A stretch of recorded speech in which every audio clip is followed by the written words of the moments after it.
So what force is responsible for the hair of this math instructor spreading out? You're going to learn about that in this lecture. We're talking about Coulombs Law. And in learning about Coulombs Law, we're going to learn a little bit more about electric charges.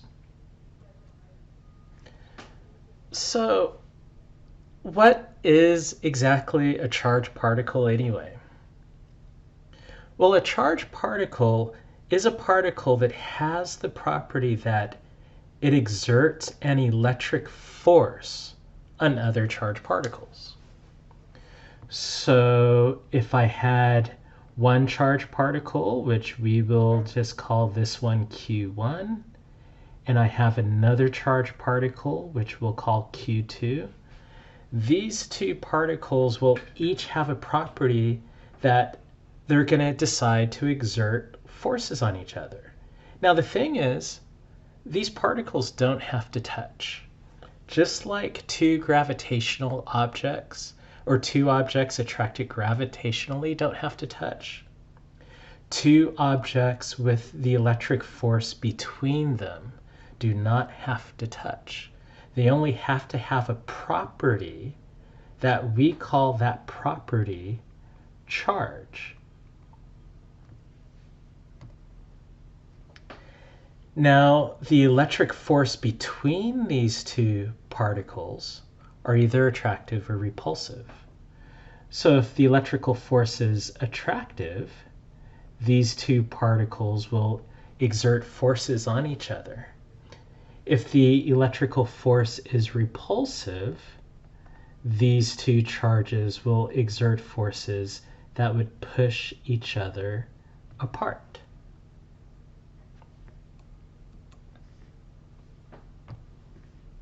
Now, the electric force always acts in a straight line connecting the two particles. So notice whether the force is attractive, that force is acting along a straight line, and if the force is repulsive, that force is still acting along a straight line. Now, that straight line could be off at an angle. So if our two objects have that orientation with each other, and if the force is attractive, then those two particles will exert forces on each other that will cause them to be attracted and move towards each other in the absence of other forces. Now, why is this important? Why do you want to know or even care about electric forces in charged particles? Well, the thing is, besides gravity, most forces that we interact with in our everyday lives are really manifestations of the electromagnetic force.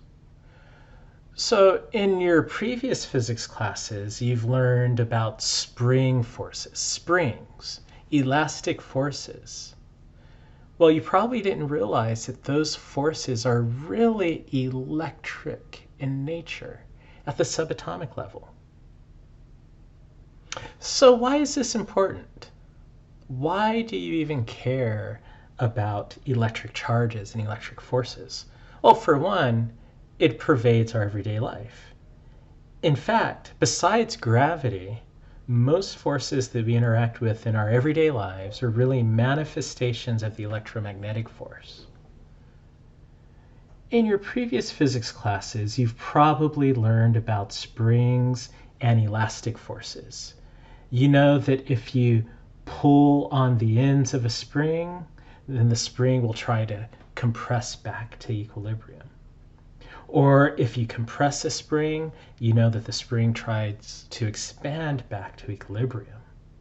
Well, springs and elastic forces, guess what? Are electric in nature.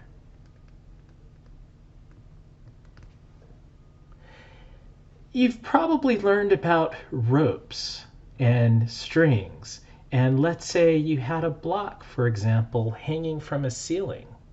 Well, you know that block is being supported by the string, And in our previous physics classes, we probably said that that spring had a force of tension in it, where the tension is pulling up on the block and pulling down on the support. Well, the interesting thing is tension. The force of tension is really a manifestation of the electromagnetic force. You've probably learned all you wanted to learn about blocks resting on planes.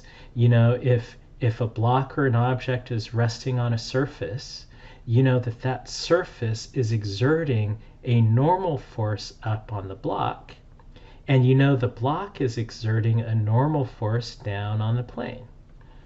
Even if the plane was off at an angle, you've learned that the normal force is perpendicular to both surfaces. Now, what you probably didn't realize is the normal force is a manifestation of the electromagnetic force. Even the force of friction, let's say you have a block sliding across a plane. You know, if that block is sliding across the plane, and if there's friction that exists between the block and the plane, those frictional forces are electrostatic in nature. And that's just a handful of forces we interact with in our everyday world. Most forces, even though we might be most familiar with gravity, we interact mostly with the electromagnetic forces. So it's very important. So in order to explore the electromagnetic force, we have to explore what charge is. And we know charge, once again, is a property that exists in particles that exert electric forces on other charged particles. Well, there is a fundamental unit of charge, and that fundamental unit of charge is represented by the variable lowercase e. That lowercase e is a value equal to 1.602 times 10 to the minus 19th coulombs, where this C stands for a coulomb, and a coulomb is an SI unit for charge. Now, we say that this is a fundamental amount of charge because left to itself in nature, we will never find any isolated charge that is a fractional multiple of this. You will never find in nature 1/3 of this value, or 1/5 of this value, or 75% of this value. Nor will you ever find in nature 1.2 E or 1.3 E.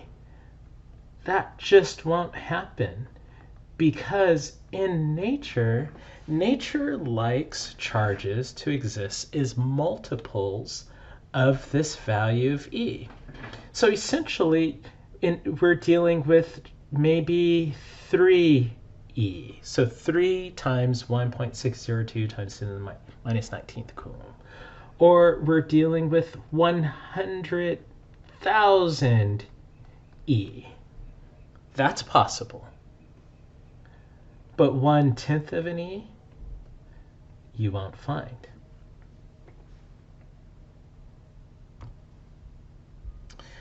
So there's different examples of charge. Now, in nature, there are really more fundamental particles than you imagine. To date, there's probably close to 300 different particles, many of which you've never even heard of. But what makes up our everyday stable matter, the particles you're familiar with, is the proton, the electron, and the neutron. This forms our normal baryonic matter. We know that a proton is a subatomic charge particle, so protons carry a +1 charge. In comparison to an electron, protons are almost 2,000 times more massive than an electron. Now, an electron is a fundamental charge particle, and what that means is, based off of the best evidence, we have never found anything smaller than an electron that makes up an electron. So we believe that electrons are fundamental. And that fundamental particle has a charge equal to -1 eV. Now, neutrons are subatomic particles that are comprised of smaller particles. They're slightly more massive than a proton, but neutrons have no overall charge. So even though these are the particles that you're probably familiar with, they're not the only charged particles. So oftentimes, we will use the variable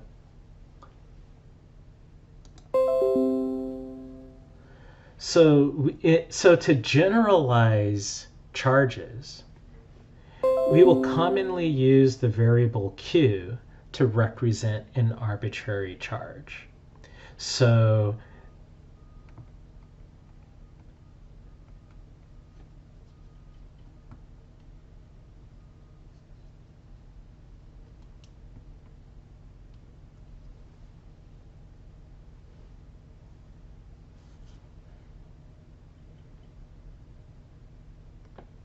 because electrons and protons are only two types of charges, and there's many, many more types of charges. We could be dealing with a collection of charges. We could be dealing with something called a muon.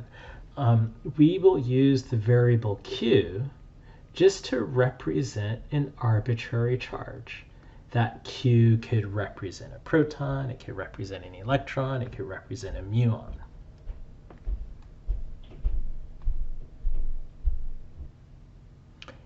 Here's a question for you. How many electrons are there in -1 Coulomb of charge?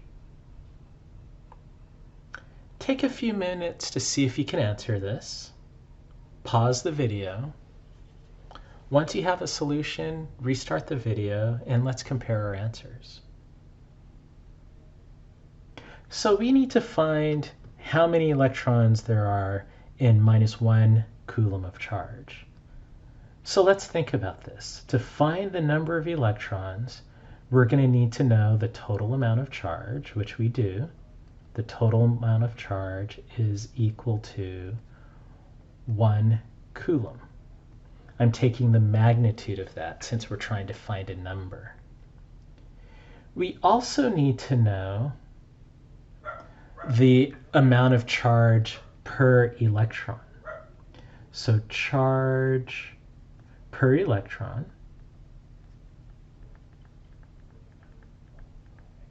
and the charge per electron is 1.602 times 10 to the -19th coulombs.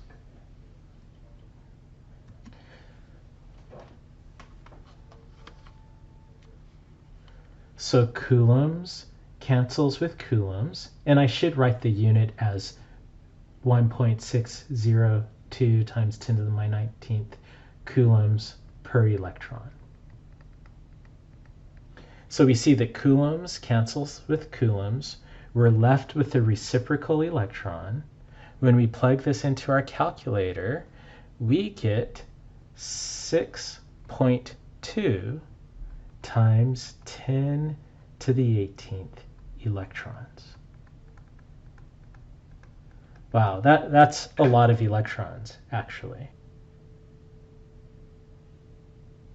So 6.2 times 10 to the 18th electrons. That's a heck of a large number of electrons. Well, let's put that in perspective. 10 to the 18, well, let's see. 10 to the 18th is equal to, I'm going to do it like this. 10 to the 6th times 10 to the 12th. So 10 to the 6th is 1 million. 10 to the 12th is 1 trillion. So we have 6.2 million trillion electrons are in 1 Coulomb of charge. Wow. So it seems like a Coulomb is actually a very large amount of charge when you're dealing with trillions of electrons.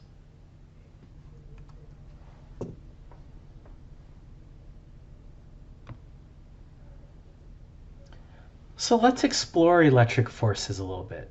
So earlier we said charged particles have the property that they exert electrical forces on each other.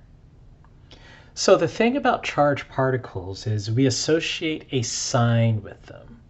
We say that we have a positively charged particle or a negatively charged particle.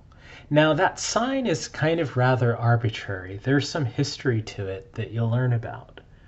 But in short, that the sign corresponds to how they behave with other particles of their type and of their opposite sign. So two positive particles will repel with each other, and two negative particles will repel each other. So since we have those two signs for electric charge, what that means is charges that have the same sign will repel. Positive will repel positive, negative will repel negative. Charges that are opposite in sign will attract. So if you take a negative particle and pair it with a positively charged particle, they'll experience a force of attraction.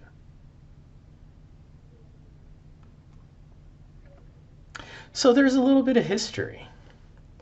Charles Coulomb, in which we named the Coulomb after him, first was able to quantify the amount of force between charged particles. And he did that by inventing what's called a torsion balance, which could measure the electromagnetic force between charged particles. Now, the torsion balance is constructed in such a way where he was able to charge different collections of particles, and through kind of a rotating pin, or maybe you can think of it as a horizontal spindle or something like that. He was able to measure, and not so much rotating, just a thin pin or filament that is able to twist.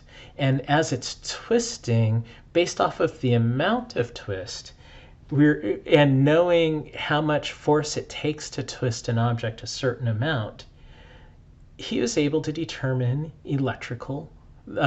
the relationship for electrical forces. Now, this relationship we now call Coulomb's Law. And Coulomb's Law says the electric force between two point charges of Q1 and charge Q2 is equal to some constant of proportionality K times the product of the charges divided by the distance between the charges squared. Okay, let's look at this. Let's look at this formula. Let's look at the magnitude of this. I've written this as a vector in the slide, but let's look at the magnitude of the Coulomb force. So I like to use a subscript E to remind myself that this is an electric or electrostatic force. So the Coulomb force is equal to K, which again is a constant of proportionality, times the product of the two charges divided by the distance between the charges squared. So let's illustrate this. Let's say we have one charge of Q1. Let's say we have another charge of, we'll say this other charge is just Q2, and I'll draw it with a bigger circle just to kind of visually indicate that it has more charge. So we have charges Q1 and Q2, and let's say, for example, Q2 might be equal to 3 times Q1 in charge. Well, these two charges are separated by a certain distance. So that distance of separation, which we will do from their geometric center, we call R. So what Coulomb's law says is that the magnitude of the charge is directly proportional to the product of the charges. Now, Coulomb's law also says that the electrical force is inversely proportional to the distance squared between these two charges. So this is an inverse square law, the distance squared. So what that means is, for these two charges, if you double the distance, you'll only have 1/4 of the force. If you triple the distance, 1/3 squared, you'd only have 1/9 the force. So on. So the Coulomb force drops off very quickly. And this formula looks a lot like the gravitational formula, because remember, the gravitational force, Newton's law of gravity, said gravitational forces between two objects are directly proportional to the product of their masses, divided and inversely proportional to the square of the distance between them. So those two forces look very similar. Now you could replace the proportionality symbol with an equal sign by introducing a constant of proportionality. So that constant of proportionality has a certain value. So I will say in a vacuum, this constant of proportionality is equal to 1/4 pi epsilon naught squared. Well, this actually equates to the value of about 8.99 times 10 to the 9th newtons meter squared per Coulomb squared. So I see in the slide on the left, I have 8.99 times 109. Actually, it should be times 10 to the 9th power. So that is the value of the constant of proportionality for the Coulomb force. Now this epsilon naught, that's a constant of nature. In a vacuum, so that epsilon corresponds to permittivity. So epsilon naught is called the permittivity of free space. And the value of the permittivity of free space is rather a small value, 8.854 times 10 to the minus 12th Coulomb squared per Newton meter squared.